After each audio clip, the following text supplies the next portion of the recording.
अध्यक्ष हमारे साथ राम कनवाल जी भी जुड़े हैं, जो उत्तराखंड बेरोजगार संघ के अध्यक्ष हैं। एक बार उनसे भी ले लेते हैं। और जोशी जी, यहाँ पे एक और चीज़ है। राम जी, मेरी आवाज़ आ रही है आपको?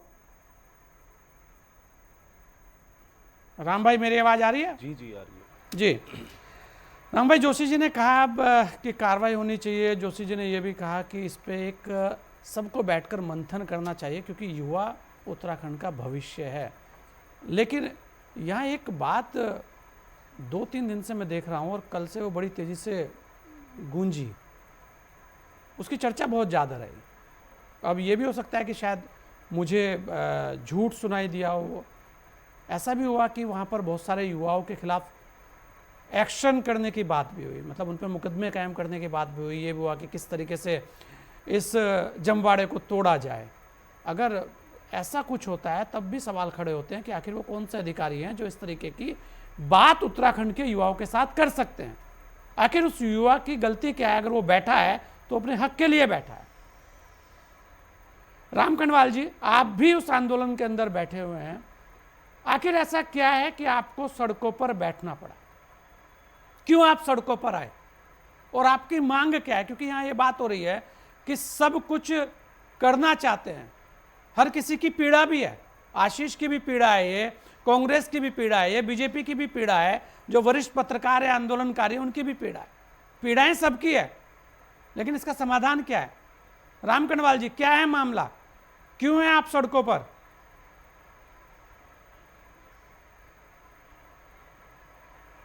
देखिए, मामला तो पूरे प्रदेश को पता है कि क्या मामला है जी। मामला तो सरकार को भी पता है कि क्या मामला है। मामला तो इनके सर के सिस्टम को भी पता है कि क्या मामला है। लेकिन जब मामला पता है और पता होने के बावजूद भी बार बार ये कहा जा रहा है कि भ्रामक खबरें फैलाई जा रही है, ये हुआ है, और भ्रामक खबरें फैलाने के बावजूद तुम गिरफ्तारी भी कर रहे हो और फिर भी कह रहे हो कि भ्रामक खबरें फैलाई जा रही हैं। आज मुख्यमंत्री पुष्कर सिंह धामी का बयान आता है, वो कहते हैं, जैसे इनकी आदत ही है भाजपा की कि कुछ भी करो और जिहाद आगे लगा दो, वैसे ही आज मुख्यमंत्री, बड़े शर्म की बात है कि उन्होंने ये बयान दिया कि इसमें जो है नकल जिहाद वाले लोग भी हैं, और जो बोल रहे हैं कि नकल हुई है, नकल हुई है। अरे क्या बात कर रहे हो आप? मतलब पूरा प्रदेश का युवा, पूरा आप देखोगे सारे जिलों के लड़के जो है सड़कों पर उतरे हैं, और तुम उन्हें जो है नकल जिहादी बोलोगे? ऐसे मुख्यमंत्री पुष्कर सिंह धामी को तत्काल इस्तीफा दे देना चाहिए। युवाओं की आप जो है परीक्षा मत लीजिए। उत्तराखंड का युवा समझ चुका है कि आप क्या करना चाहते हैं। अगर परीक्षा का पेपर बाहर था तो सबसे पहले आप ये बताइए कि आपका जो अधिकारी है, जो आयोग में बैठा अधिकारी है, आपके अध्यक्ष हैं, वो 3 घंटे बाद जो है एएनआई में आते हैं, जो पूरा देश देखता है। वो उस समय कहते हैं कि भाई सिर्फ 3 पन्ने बाहर आए थे, और उसके बाद देहरादून पुलिस फिर से ये कहती है फेसबुक में कि भाई आप भ्रामक जानकारियां मत फैलाइए। तो आपके अध्यक्ष ने भ्रामक जानकारियां फैलाई।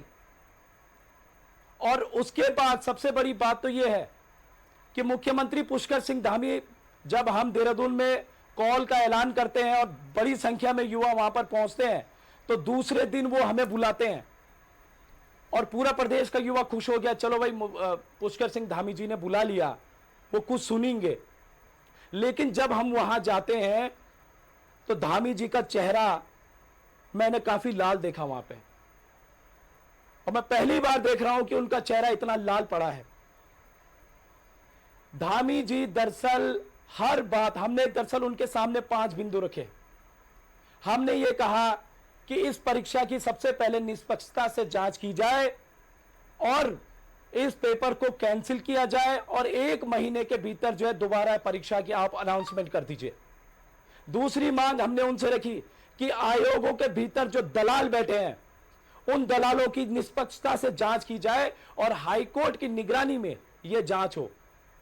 तीसरी मांग हमने उनसे रखी कि उत्तराखंड में, धामी जी आपने ही तो कहा था 2022 में, जब इसी उत्तराखंड बेरोजगार संघ ने भर्ती घोटाले उजागर किए थे, तब मुख्यमंत्री धामी जी के बयान सोशल मीडिया में काफी वायरल हुआ था कि मैं घोषणा करता हूं कि जिस दिन परीक्षा कैलेंडर पूरा होगा मैं सीबीआई जांच के ऑर्डर कर दूंगा। ये पुष्कर सिंह धामी जी के शब्द थे।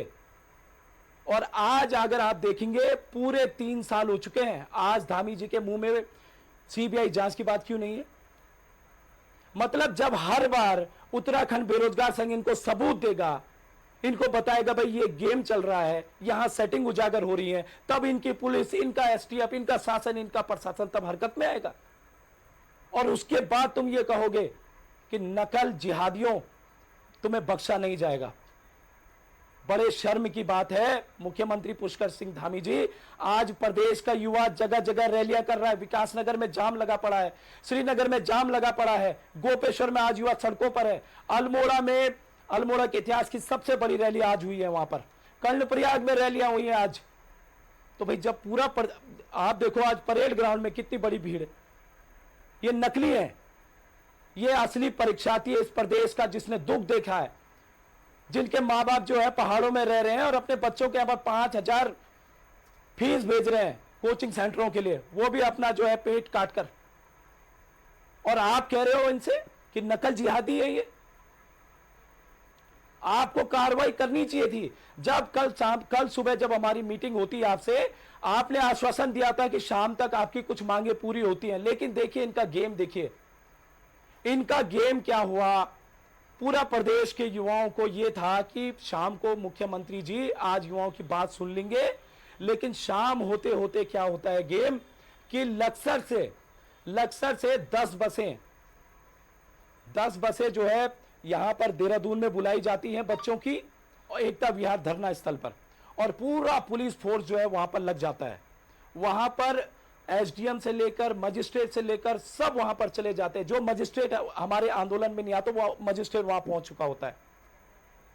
और होता क्या है उसके बाद वहां पर नारेबाजी होती है कि पुष्कर धामी जिंदाबाद, ये पेपर जो है रद्द नहीं होना चाहिए, ये इस पेपर में नकल नहीं हुई है, एक भी पन्ना भाग नहीं है। और सबसे बड़ी बात है, ये कौन बच्चे थे? ये वो बच्चे थे जो बीए वाले हैं, जो जिनका बीसीए चल रहा है, जो नाबालिग है, और परीक्षा की जो एलिजिबिलिटी है वो क्या है? वो है ग्रेजुएशन।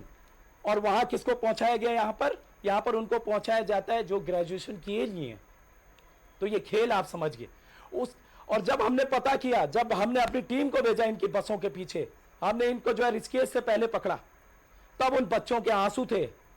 असली सच्चाई तब पता चली जब उनके पोस्टर लगे थे और उन बच्चों ने हमसे कहा कि देहरादून से ऑर्डर आया था कि जो है आप लोगों की वहां पर प्रतियोगिता होने वाली है और पुष्कर सिंह धामी जी आपको जो है पुरस्कार से सम्मानित करेंगे। लेकिन बच्चों के साथ गेम कर दिया गया, उनको धरना स्थल लाया गया और वहां पर नारेबाजी कर देते हैं। तो आप सोचिए, आप नाबालिग बच्चों के साथ ऐसी हरकत करेंगे, इस प्रदेश की जनता को गुमराह करोगे आप, ये दिखाने के लिए कि परीक्षा में नकल नहीं हुई थी, ये दिखाने के लिए कि जो है मेरा डंका बज रहा है, मैं एक युवा मुख्यमंत्री हूं। देखिए, इज्जत भी उसी की होती है जो युवाओं की बात मानेगा। इस प्रदेश में उसी की इज्जत होगी। और इनको सड़कों में पढ़ने की क्या जरूरत है हमारे युवाओं को? आप मान दीजिए ना, मांगे कर दीजिए ना आयोग की। अच्छा, राम कनवाल जी, क्या क्या मांगे आप आश्वासन में कह रहे थे? राम कनवाल जी, क्या मांगे हैं आपकी? देखिए कि आप लोग जो हैं वो सड़कों से या धरने से उठ जाएं। कौन सी ऐसी मांगे हैं जिनमें दिक्कत आ रही है और कौन सी ऐसी मांगे हैं जो सरकार मान रही है?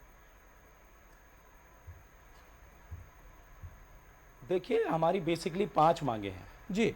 5 मांगे ये हैं कि सबसे पहली जो मांग है वो ये है कि संयुक्त स्नातक स्तरीय की जो परीक्षा 21 सितंबर को हुई थी, उस परीक्षा को तत्काल निरस्त करके, क्योंकि अभी इस पे परीक्षा निरस्त हो सकती है, अभी इसका रिजल्ट नहीं आया है। जब रिजल्ट आ जाता है तो उसके बाद 2 गुट हो जाते हैं, जो हम पहले भी देख चुके हैं।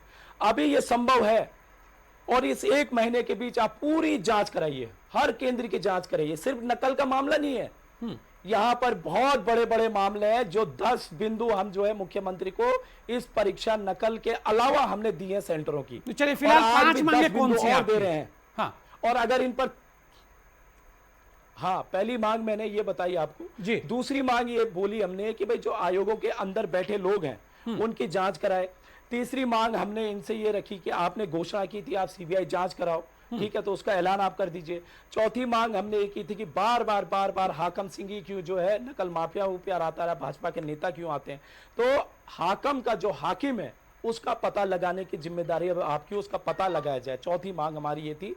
और पांचवी मांग जो हमारी ये थी कि जो इन्होंने हाल फिलहाल में सिपाही नियमावली में जो इन्होंने चेंजेस किए हैं, उन चेंजेस को जो है बदला जाए, उस पर बदलाव किया जाए।